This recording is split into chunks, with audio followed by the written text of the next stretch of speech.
अब हमारी एक्सरसाइज 3.3 है, इसका क्वेश्चन 1 है। इसके अंदर आपने कार्टेशियन प्रोडक्ट निकालना है सबसे पहले। तो आप उन्होंने कहा है कि फाइंड फॉलोइंग रिलेशंस इन ए।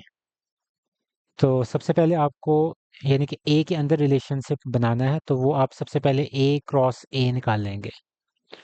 इसको हम सेल्फ प्रोडक्ट कहते हैं और कार्टेशियन प्रोडक्ट इसको हम कहते हैं। यानी कि ए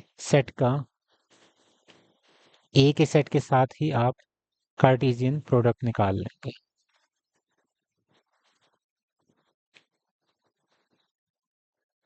तो इसके अंदर आपके पास ऑर्डर्ड पेयर्स आ जाएंगे। वन को आप सबसे पहले बारी बारी सबसे मल्टीप्लाई करेंगे। वन वन यानी कि उसके ऑर्डर्ड पेयर्स लिखेंगे। वन वन, फिर वन टू, फिर वन थ्री, और फिर वन फोर। उसके बाद फिर टू की बारी आ जाएगी। Two one, two two, two three, two four.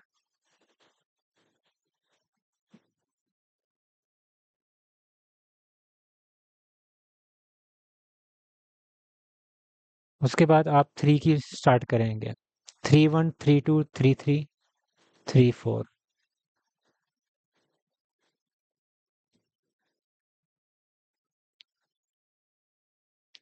फिर फोर की बारी आ जाएगी।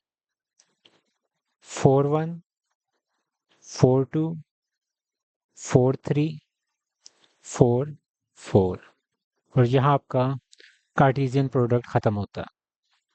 अब रिलेशनशिप्स आपने कैसे निकालने हैं, इस पहले क्वेश्चन के हिसाब से। अब ये देखें, इसके अंदर इन्होंने लिखा हुआ है कि y is equal to x. यानी आपकी जो दोनों वैल्यूज हैं, क्योंकि ऑर्डर्ड पेयर्स में आपको पता है कि जो पहला नंबर होता है वो x को रिप्रेजेंट करता है, और जो दूसरा नंबर होता है हमेशा y होता है। तो आपने ऐसे ऑर्डर्ड पेयर्स को बाहर निकालना है जिसके अंदर आपके पास दोनों नंबर्स बराबर हों, y और x बराबर हों। जिस तरह ये देखें, y भी वन, x भी वन, तो ये निकल आया। फिर ये टू टू, y भी टू, x भी टू, x भी थ्री, y भी थ्री, x भी फोर, y भी फोर, तो बराबर है ना। तो ये आपके पास आ जाएंगे यहाँ से रिलेशंस।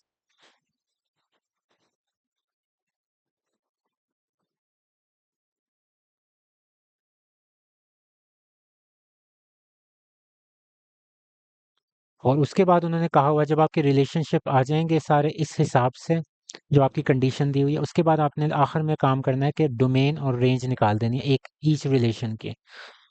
तो ये एक रिलेशन है, इसका डोमेन आप निकाल लेंगे। डोमेन होता है पहले पहले एलिमेंट्स, यानी कि पहला ये जो है ऑर्डर्ड पेयर का पहला नंबर जो होता है। तो इसको जब आप अरेंज करके लिखेंगे तो वन टू थ्री फोर आ जाएगा।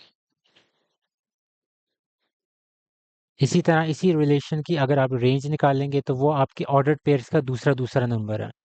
वन टू थ्री फोर, तो वो भी यही आ जाएगा। One two three four. तो डोमेन रेंज आ गई, आपके रिलेशंस आ गए। तो यहाँ आपका आंसर कंप्लीट हो जाता है। अब फिर वही आपको कार्टेशियन प्रोडक्ट निकालना है ए क्रॉस ए का। अगर आपके पास पहले से लिखा हुआ है तो वो मैं लिख देता हूँ यहाँ दोबारा से। तो इसको वीडियो को मैं पॉज करूंगा और उसमें बीच में डायरेक्ट ही आपके पास आ जाएगा, क्योंकि ये मैंने फर्स्ट पार्ट के अंदर करवाया। तो ये मैंने टाइम बचाने के लिए एक साथ दोबारा से लिख दिया ए क्रॉस ए का कार्टेशियन प्रोडक्ट, क्योंकि ये मैंने फर्स्ट पार्ट में भी एज इट इज लिखा था।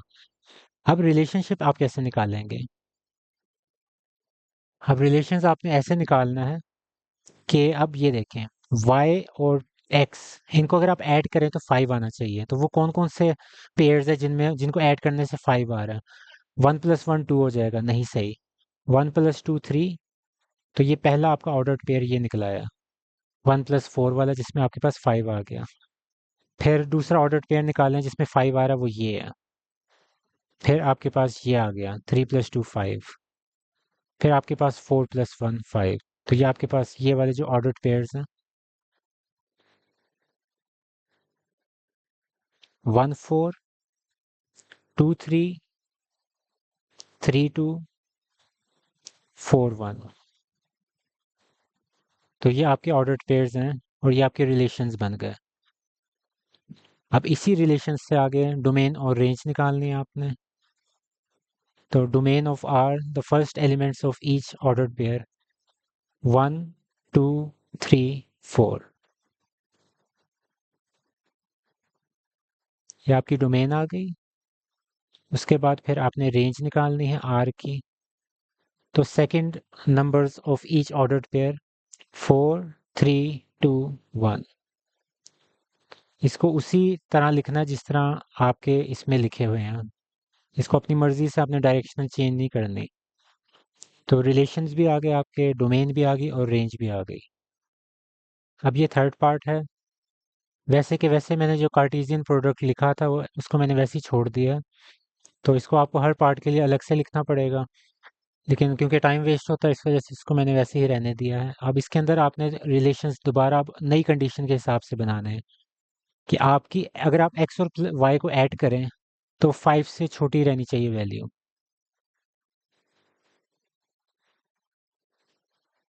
जिस तरह 1 1 2 हो गया तो छोटी रहेगी, तो ये आपका शामिल हो जाएगा।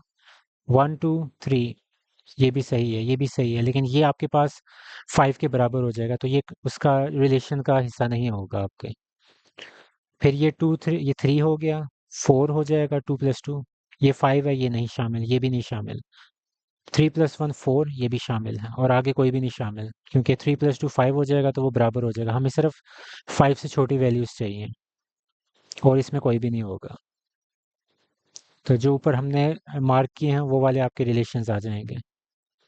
1 1 2 1 3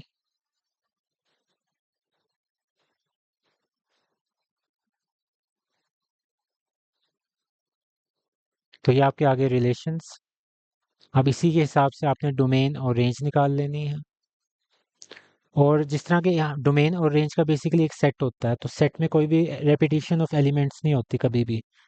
तो इसी वजह से आपके पास जो 1 है, बेशक यहाँ हम इसको गिनेंगे 1 1 1, लेकिन आपने लिखना है एक दफ़ा ही है।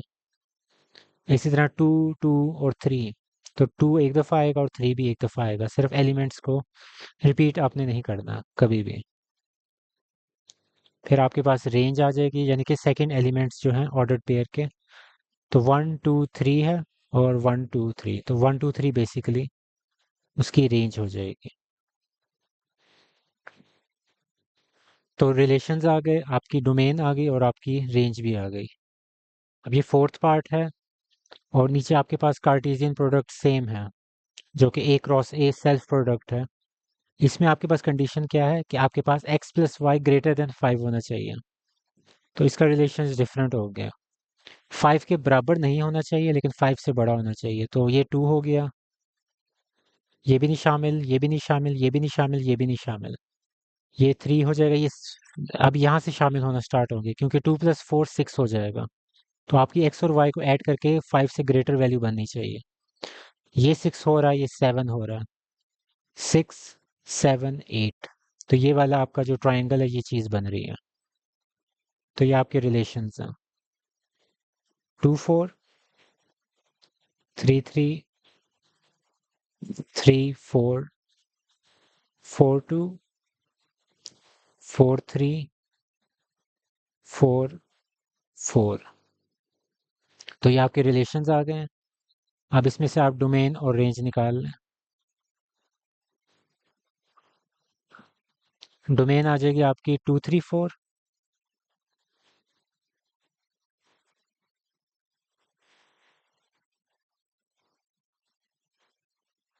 और रेंज आ जाएगी आपकी 2 3 4 ही।